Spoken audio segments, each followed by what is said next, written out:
Christmas आने से चंद हफ्ते पहले मगरबी ममालिक में अमूमन जो है बड़े पैमाने पे सेल्स लगना शुरू हो जाती हैं।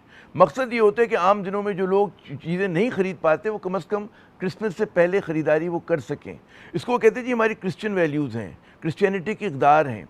उसी तरह हम देखते हैं जनाब इस्लाम भी जो है वो इस्लाम कहते हैं इंसान दोस्ती का और ईमानदारी का दर्ज देता है। लेकिन पाकिस्तान में रमज़ान के आने का ऐलान सुनते ही और रमज़ान की शुरू होते ही जो है अशियाए ज़रूरत की चीज़ों में खुसूसन जो है खुर्दनोश की चीज़ों में कहते हैं ना कि उनकी कीमतों में आग लग जाती है। सब्ज़ी हो, गोश्त हो, फल हो, एक आम पाकिस्तानी एक आम जो है शहरी की पहुँच से बाहर हो जाता है।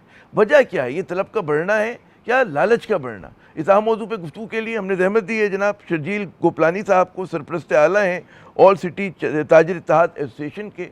हमारी दूसरी मेहमान है मुनज़्ज़र सिद्दीकी साहिबा, सीनियर सहाफ़ी हैं, तज़कियाकार हैं, समाजी और सियासी मामलात पे तबसरा निगारी करती हैं। मैं अपने दोनों मेहमानों को खुशामदीद कहता हूँ। तो अभी आप तो कहेंगे जी अभी तो पहला रोज़ा है, आपने फ़ौरन शोर मचाना शुरू कर दिया कि गिरा फरोशी और जनाब नाजायज़ मुनाफाखोरी क्यों इतनी ज़्यादा करते हैं हमारे दुकानदार, क्या वजह है?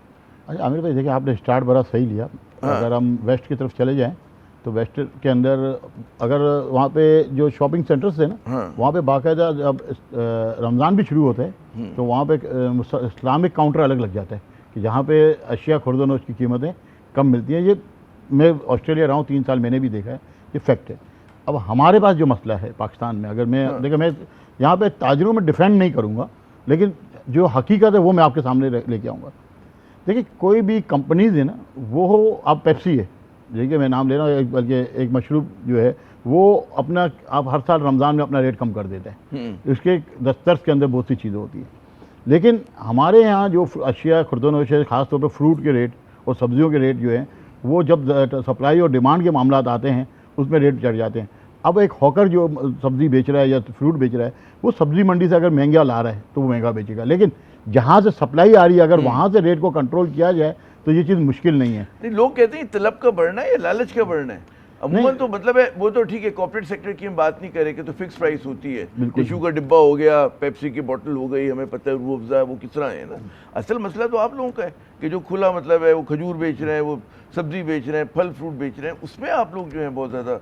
देखिए मैं आपको एक बात बताऊँ, एक चीज़ मार्केट में जो चीज़ दिख रही है, साथ में 12 दुकानदार हैं, 12 दुकानदार एक रेट मेंटेन नहीं कर सकते। कंपटीशन होता है, हर शख्स चाहता है कि मेरे पास ज़्यादा से ग्राहक है, लेकिन जब तक उसका वारा नहीं आएगा, यानी उसकी जो कुव्वत खरीद जो है वो कम नहीं होगी, अगर उसने परचेज उसकी जो है महंगी होगी, वो महंगा ही बेचेगा ना।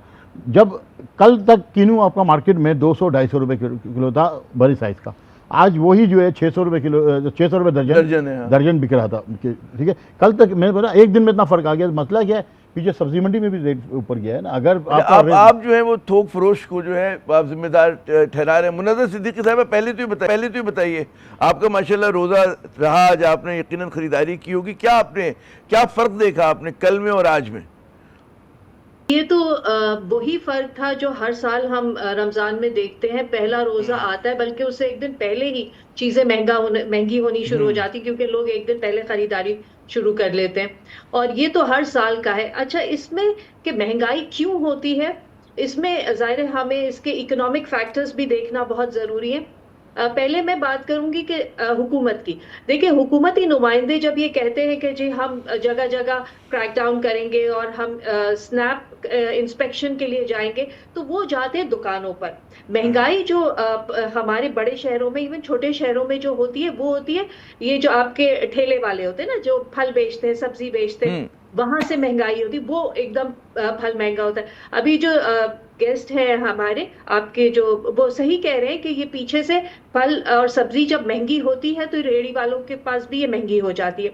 और मैं इस मामले में ये समझती हूँ कि देखिए इसमें वो भी है कि रमजान के महीने में हर साल एक सिविल सोसाइटी की तरफ से एक मुहिम चलाई जाती है कि जी बराए मेहरबानी रमजान के शुरू के 3-4 दिन 5 दिन जरा फल ना खरीदें, खरीदारी कम करें। और ये आप यकीन करें, ये मेरे एरिया में जो ठेले वाले हैं, जो फल वाले, मेरी हर साल उनसे बात होती है तो वो मुझे ये कहते हैं कि जी हम तो चाहते हैं कि लोग जो है शुरू के 4-5 दिन ना खरीदे हमसे, क्योंकि ताकि ये होगा कि पीछे जब सप्लाई ज्यादा हो जाएगी तो ऑटोमेटिकली प्राइसेस कम हो जाएंगे।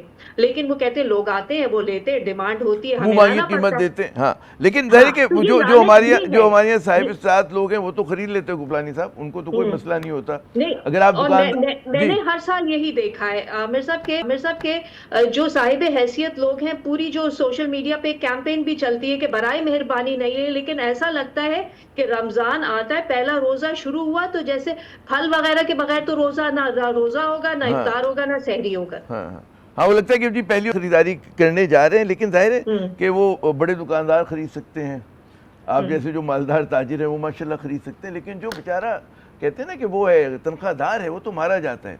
अच्छा, मैं ये देख रहा हूँ कि आप और मुनज़्ज़र साहिबा मिल गए, आपने पूरी जिम्मेदारी जो है वो थोक फरोशों पे डाल दी है, ठीक है ना, कि जहाँ से चीज़ें आती है, यकीनन वहाँ पे मसला होता होगा, मैं नहीं कह रहा कि नहीं होता, मैं नहीं कह रहा कि नहीं होता, मुनज़्ज़र ने चले वहाँ पे भी डाली, लेकिन असल जो दुकानदार है उसका भी हमें पता है कि लालच की कोई इंतहा नहीं होती है। वो अगर फ़र्ज़ करें वहाँ से 1-2 रुपये बढ़ा तो वो तो अपना जो है मुनाफा कई गुना ज़्यादा कर देते। हमारे दोस्त हैं, आप जैसे बताते हैं कि भाई मज़ा आता है हमें, रमज़ान का पहला दिन आप क्यों रो रहे हैं अभी से? नहीं देखिए, एक बात बताऊँ, हमारे जो एक आप डायनामिक्स भी देखें, हमारे मुल्क के अंदर फल बिकता है रेडी पे, पथारे पर फल बिकता है, जो बेचने वाला जो है वो कोई मालदार आदमी नहीं है, वो भी एक जो है लोअर मिडिल, आप लोअर मिडिल क्लास से भी कह सकते हैं, वैसे तो गरीब आदमी है जो ये फल बेच रहा है। पूरी दुनिया में अगर आप देखें, पूरी दुनिया में आप जो है जो तरक्की याफ्ता ममालिक है वहाँ भी चले जाएं, सुबह फल का रेट और शाम के फल के रेट में, या सुबह सब्ज़ी का रेट और शाम के रेट में बड़ा फ़र्क होता है, बहुत फ़र्क होता है।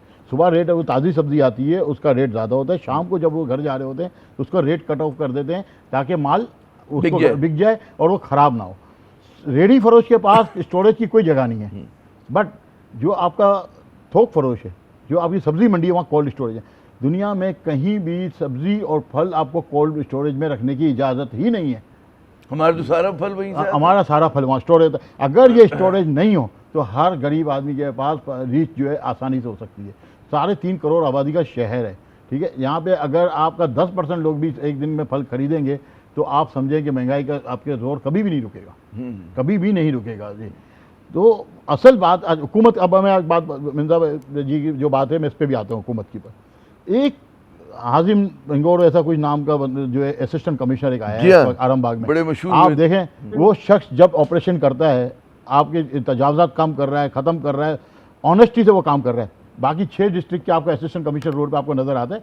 अगर हमारे 7 असिस्टेंट कमिश्नर रोड पे खड़े हो के इस असिस्टेंट कमिश्नर की तरह काम करें तो ये महंगाई पे भी काबू हो सकता है। वो जाके अगर हमारे साथ होलसेल मार्केट में खड़े हो जाएं और जो हुकूमत का रेट है उस पर अमल करवाएं तो कौन सी मुश्किल है। अगर आप बोलें कि मैं अपनी एसी वाली गाड़ी में जाऊं, 10 मिनट के लिए नीचे उतरूं, अपना सोशल मीडिया का क्लिप बनाओ, 4 बंदे पे जुर्माना तो नहीं होगा, तो मसला जो है वो जो है होल सेलर्स का है। लेकिन हम देख रहे हैं कि हुकूमत सिंध ने जो भी कमेटियां बनाई हैं वो तो उन्होंने दुकानदारों को मैनेज करने के लिए बनाई हैं, जो थोक फरोश है वो तो मुनज़्ज़र एजेंडे पे है ही नहीं।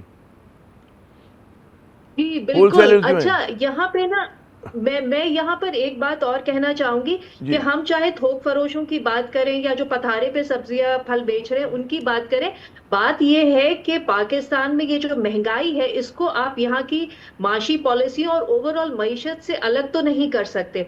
अभी कुछ हफ्ते पहले ये वर्ल्ड बैंक की वर्ल्ड बैंक की रिपोर्ट आई है जिसमें ये कहा है कि पाकिस्तान में पॉवर्टी लेवल 45% बढ़ गया है, हो गया है, मतलब 45% जो आबादी है वो सतह गुर्बत से नीचे रहती है, जो कि बनता है 11.5 करोड़। अच्छा, अब आप मुझे बताएं कि जिस मुल्क में इतनी गुर्बत होगी तो इसका मतलब है कि वहां पे माशी इनसिक्योरिटी भी है, और ऐसे माहौल में जो भी दुकानदार है, पथारे वाला है, रेड़ी वाला है, वो इनसिक्योर है। वो चाहता है कि अच्छा जहां जितना इस वक्त पैसा मैं कमा सकूं मैं कमा लूं, और वो आगे का सोच ही नहीं रहा। तो ये मैं उसको भी कसूरवार नहीं ठहरा रही, क्योंकि वो इतना इनसिक्योर है कि कल को ये रहे ये भी ना रहे। तो ये एक आप ओवरऑल एक माशी उससे अलग नहीं कर सकते। जी बिल्कुल मुनज़्ज़र, आपने बड़ा अहम नुक्ता उठाया कि यकीनन हम देख रहे हैं कि गुज़श्ता 3-4 साल में लोगों की क़ुव्वत ख़रीद में कमी हुई है, अफरात ज़र बहुत ज़्यादा बढ़ा है। जो PDM का दौर अव्वल था तो 45-48% तक गया था, और उसके बाद चलें कि बढ़ने की रफ्तार कम हुई है, लेकिन जो बेस है वो तो बढ़ चुकी है ना, सही है, ठीक है ना। अच्छा, जाहिर है कि तनख्वाहें उस तरह से नहीं बढ़ी हैं, सिवाय हमारे पार्लियामेंटेरियंस की तनख्वाहें तो बढ़ गई हैं, बाकी आम लोग तो वैसे ही फंसे हुए हैं बेचारे। नहीं देखें, पार्लियामेंटेरियंस नहीं, जितना ही सरकारी इदारे हैं हाँ। उनके मुलाजमीन समेत उनका तमाम चीज़ें बढ़ चुकी हैं। हाँ। उनकी एसेट्स भी बढ़ चुके हैं, उनकी आमदनी भी बढ़ चुकी है, रिश्वतों में बेतहाशा इजाफा है। आप किसी इदारे की बात करें, मैं आपको फिगर देता जाऊँगा कि भाई इतना जो है पर मंथ एक एक इदारा इतना जो करोड़ों अरबों रुपए जो है वो गेन कर रहा है, चाहे वो KMC का चपरासी हो, चाहे वो आपका KWSB का लाइनमैन हो, अच्छा, चाहे आपका जो है हाइड्रेंट चलाने वाला जो वॉल, आप कराची की सिंध की बात कर रहे हैं। कराची की बात, मैं सिर्फ कराची की बात, छोड़ो सिंध की बात आप, ठीक है, चाहे आपका रोड बनाने वाला एक ठेकेदार हो। देखिए करप्शन तो जड़ों में हमारे इतना फैल चुका है कि नासूर बन चुका है। मुझे बताएं, मैं मुनज़्ज़र के पास जाने से पहले आपने जो बदनवानी की बात की, और ज़रा उसका भी लोग अपना खर्चे में रखते हैं ना कि हम इतना रिश्वत देते हैं, तो एक दुकान चलाने के लिए क्या कहाँ कहाँ रिश्वत देनी पड़ती है, एक अपना ठेला लगाने के लिए क्या करना पड़ता है, ज़रा इसके बारे में आगे देखिए ठेले लगाने के लिए पुलिस वाले का 300 रुपये से 500 रुपये पुलिस का महकमे का फिक्स है। फिर इसके बाद आपका टाउन म्यूनसिपल कॉर्पोरेशन जो है वो अपना 300 रुपये लेती है एक ठेले वाले से। इसके बाद अगर आप आ जाएँ तो ट्रैफिक पुलिस का अलग है, एक थाने की पुलिस अलग लेगी, ट्रैफिक पुलिस का रेट फिर अलग है। अच्छा, फिर अब आपके पास आ गए हैं इंक्रोचमेंट के इदारे, वो अलग लेते हैं। एक ठेला रोज का 1500 रुपये वो रिश्वत का देता है, 45,000 रुपये महाना। और अगर वो चाहे, मेरा हमेशा कहना हमेशा इनके साथ ये रहा है कि आप 25,000 रुपये महाने की दुकान आप ले लें रेंट पे, तो चलाएं, लेकिन आप उधर आ जाएं, उधर सिविल डिफेंस का पैसे हमने अलग देने हैं। उसके बाद आपके FBR के मामला अलग हैं, एक्साइज वालों के मामला अलग हैं। फिर आपके बाद हमारे पास जो पर्ची आती है वो हमने अलग देना है। फिर रिश्वतों के मामला अलग हैं। पर्ची किसकी आती है? तो पर्ची तो आपको पता है ना, कराची में सियासी जमातें देती हैं जो बत्ताखोरी चंदे के लिए। चंदा अलग है, चंदा अलग है, चंदा अलग है। बत्ताखोरी जो है, बत्ताखोरी का जो है वो तो ऐसी वहाँ का गैंग ले लेता है इलाके का और दादा लेता है। अगर मेरे कंटेनर जो मैं कंटेनर इंपोर्ट करता हूँ, उस कंटेनर पे मैं 25 लाख रुपए ड्यूटी और टैक्स देके दुकान पे लाता हूँ, तो उसके लिए भी सुबह मोबाइल आती है जिसको मुझे 500 रुपये देना है।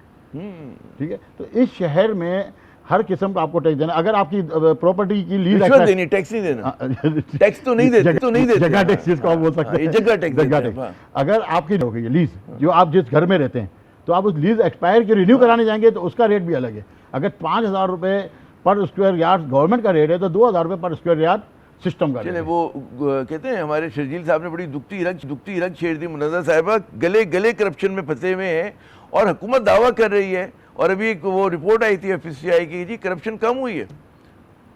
जी पता नहीं इन्होंने किस पैमाने से ये देखा है कि करप्शन कम हुई है। हाँ। इस वक्त भी आज भी मेरे अपने इलाके के कुछ ठेले वालों से बात हुई तो उन्होंने ऑफ द रिकॉर्ड मुझे ये बताया कि जो पुलिस वाले जो थाने हैं वो रमजान आते ही उन्होंने अपना रेट भी बढ़ा दिया है, और बीच में वो फ्री में तो फल वल लेके जाते ही हैं, लेकिन उनका रेट भी बढ़ गया तो वो ये भी कहते हैं कि जी वो भी पैसे बढ़ा देते हैं। तो ये पता नहीं कहां से इन्होंने निकाला कि देखिए अगर करप्शन कम हुई होती ना तो गुर्बत इतनी ना बढ़ती।